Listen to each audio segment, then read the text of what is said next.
Am I the jerk for telling my roommate's boyfriend he can't practically live with us without paying rent? I'm in a messy situation with my roommate, her boyfriend, and our apartment.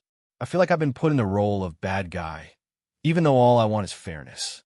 I share a two-bedroom apartment with my roommate, Emily. We've lived together for about a year, and up until recently, things were good. We split the rent 50-50, share utilities, and generally respect each other's space. We're not best friends, but we get along. Enter Emily's boyfriend, Jake.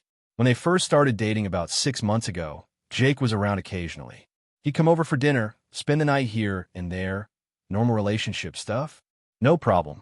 But over the last 3 months, Jake has basically moved in without moving in. At first, he'd stay over a couple of nights a week. Then it became 4 or 5 nights. Now, he's here almost every day. His toothbrush is in the bathroom. His clothes are in the closet.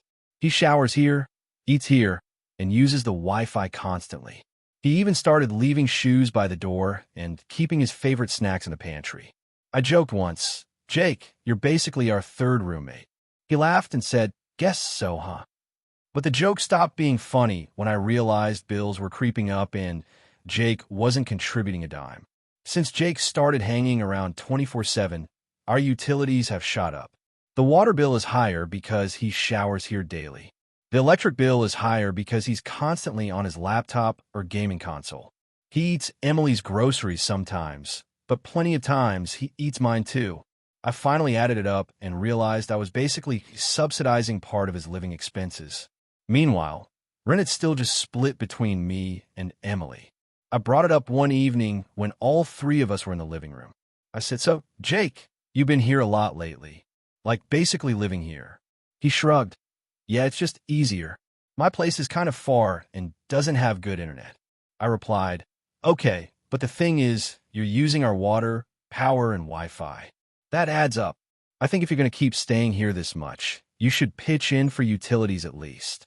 The room went silent. Emily looked shocked, then defensive. She asked, "Are you serious right now?" "He's my boyfriend. He's just spending time with me." I replied, "He's more than spending time. He's living here without paying rent. That's not fair to me." Jake laughed. "Come on, it's not that big of a deal. I'm not like officially moved in." I said, "But you're here more than you're at your own place. If you want to keep doing that, you should contribute." Emily got really upset and told me I was being rude.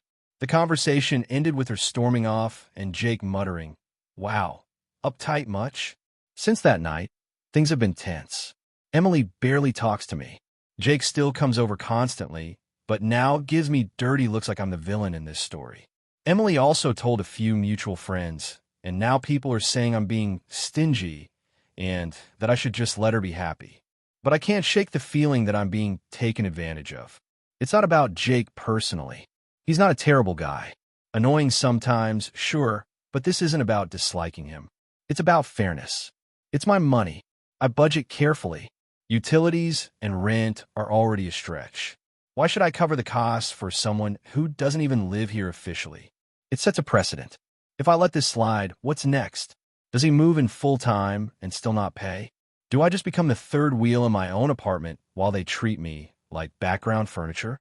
Emily sat me down a few days later to clear the air. She said I embarrassed her in front of Jake. He shouldn't have to pay because he still has his own apartment. I'm being cold and uncompromising when I should support a relationship. I told her I'm not against their relationship. I just don't want to bankroll it. She said I should lighten up and stop treating Jake like a freeloader. But isn't he? I told my older brother about it, and he said, "You're 100% right. If he's basically living there, he should be paying something." One of my friends agreed, saying she had a similar issue in college, and it ended up destroying her roommate relationship because no one spoke up soon enough. But then another friend said, "Honestly, asking him to pay when he's just a boyfriend might come off as harsh. You should just talk to Emily privately instead of putting Jake on the spot." That's the part I keep replaying. Maybe I shouldn't have confronted him in front of Emily. Maybe I should have gone straight to her instead. As of now, Jake is still here constantly. Emily insists he's not moving in, but actions speak louder than words. I've started keeping track of when he's here, and it's literally 20 to 25 days out of the month. At this point, he's here more than he's not.